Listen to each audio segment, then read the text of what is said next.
Very good evening to all of you. This is your host और मैं CG शिक्षा 2.0 channel के माध्यम से आप सभी का हार्दिक स्वागत करती हूँ और आज की लेटेस्ट अपडेट आपके साथ शेयर करना चाहती हूँ जो व्यापम ने अपनी वेबसाइट पे रिलीज की है। व्यापम ने आज सीजी टेट 2026 के फाइनल आंसर्स को अपलोड किया है।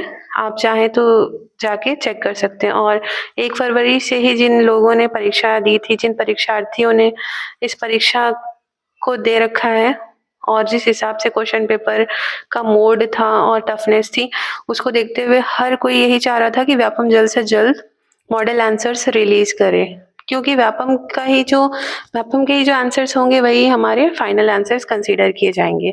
तो मैं आप सभी से रिक्वेस्ट करती हूँ कि फटाफट से आप अपने मार्क्स को जाके आप कितने मार्क्स स्कोर कर रहे हैं आप चेक करिए व्यापम की वेबसाइट पे। चेक करने का तरीका काफ़ी आसान है। Serially 1 to 50, then 50 to 100 and then 100 to 150, इस तरीके से सीरियली उन्होंने 1 to 150 तक के आंसर्स दे रखे हैं एक ही पेपर में। एंड आपके सारे सेट कॉलम वाइज अरेंज्ड है, set A, set B, set C and set D. आप अपने सेट के अकॉर्डिंगली जाइए और उसके सीरियली आप नंबर्स को मैच करिए, साथ ही साथ आप ऑप्शंस को टिक लगाते जाइए। तो इस तरीके से आप अपने आंसर्स को सेल्फ असिस्ट कर सकते हैं और आप ये इंश्योर कर सकते हैं कि आप सीजी टेट में पास हुए हैं या फिर नहीं, क्योंकि उसके अकॉर्डिंगली ही आपको आगे छत्तीसगढ़ शिक्षक के एग्जाम के लिए प्रिपेयर होना है।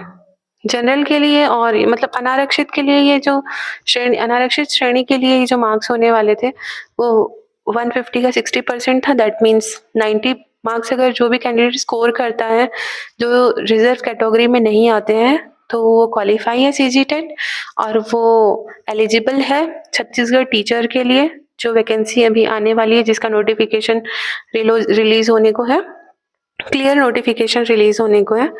एंड जो स्टूडेंट्स रिजर्व कैटेगरी से हैं उनको 150 का सिर्फ 50% ही सिक्योर करना है and that is only 75 marks. तो आप चेक कर लीजिए अगर आप रिजर्व कैटेगरी से हैं तो कि आपके 75 मार्क्स आ रहे हैं या नहीं, और जो रिजर्व कैटेगरी से नहीं है उन्हें तो 90 मिनिमम 90 लाना है, और 90 से आप ज़्यादा ला रहे हैं या फिर आप 70 से जो रिजर्व्ड है वो ज़्यादा ला रहे हैं तो बहुत अच्छी बात है, वेल एंड गुड है, वो आपका नॉलेज है एंड वो आपका प्रेजेंस ऑफ माइंड था कि आपने इतने टफ एग्जाम को भी इतने अच्छे से टैकल किया। एंड मैं आप सभी को हार्दिक शुभकामनाएं देना चाहती हूँ जिन्होंने ये एग्ज़ाम को क्लियर किया है और जिसके मार्क्स 75 एंड 90 प्लस आ रहे हैं। और मैं उनके लिए भी कुछ कहना चाहती हूँ जिनका क्लियर नहीं हो पा रहा है सीजी टेट। तो एग्ज़ाम तो कुछ भी हो सकता है, कहीं से भी हो सकता है। परीक्षा का अर्थ ही परिधन इच्छा है। परिधन इच्छा मतलब दूसरे की इच्छा पे बेस्ड, उसको जो क्वेश्चन अच्छे लगेंगे वो वही देगा, आइदर वो सिलेबस में हो या फिर वो ना हो। और हम कुछ नहीं कर सकते, हम लड़ झगड़ के हम अपना करियर ही खराब कर रहे हैं और अपना टाइम ही खराब कर रहे हैं। ठीक है, तो मैं इतना कहना चाहती हूँ कि हमारे पास और भी ऑप्शन है। इस अभी एमपी टेट का भी एग्जाम होने वाला है, जुलाई में ये एग्जाम है एंड मई जून में ये नोटिफिकेशन रिलीज करके फॉर्म फिलअप होगा तो आप एमपी टेट दे सकते हैं, क्वालिफाई कर सकते हैं। और सभी लोगों ने तो शायद ऑलमोस्ट जितने स्टूडेंट सी टेट अपियर किए थे उन्होंने तो सी टेट भी दिलाया है, तो आप एक बार सी टेट के भी फाइनल आंसर्स का वेट कर लीजिए।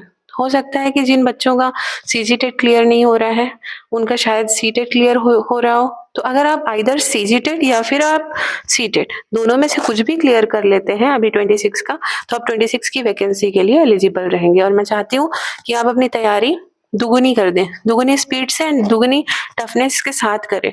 आप देख ही रहे हैं कि सीजी टेट का पैटर्न किस तरीके से चेंज हुआ है और क्वेश्चंस एलिजिबिलिटी टेस्ट के जो क्वेश्चंस थे उनका स्टैंडर्ड क्या था। तो अभी जो वैकेंसी आने वाली है उसका स्टैंडर्ड भी उसी लेवल का रहने वाला है। आप इसको अपने माइंड में बैठा लीजिए और उसी के अकॉर्डिंगली प्रिपरेशन कीजिए। Wish you all the best for your upcoming future and I hope you will do your best. You will give your best and you will try to achieve your goal. Okay? So my best wishes are always with you. Be positive. Positive mindset से आप फिर से तैयारी शुरू करिए, क्योंकि मैं जाते जाते एक बात बताना चाहती हूँ। जिस तरीके से हम सभी को सफलता की उम्मीद होती है, सफलता का इंतजार होता है ना? जिस तरीके से हम सभी को सफलता का इंतजार है उस तरीके से उस सफलता को भी हमारे परिश्रम का इंतज़ार है।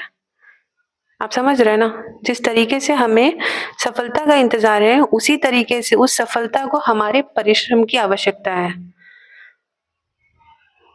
तो आप परिश्रम में कमी मत करिए, सफलता आपके घर पे आएगी।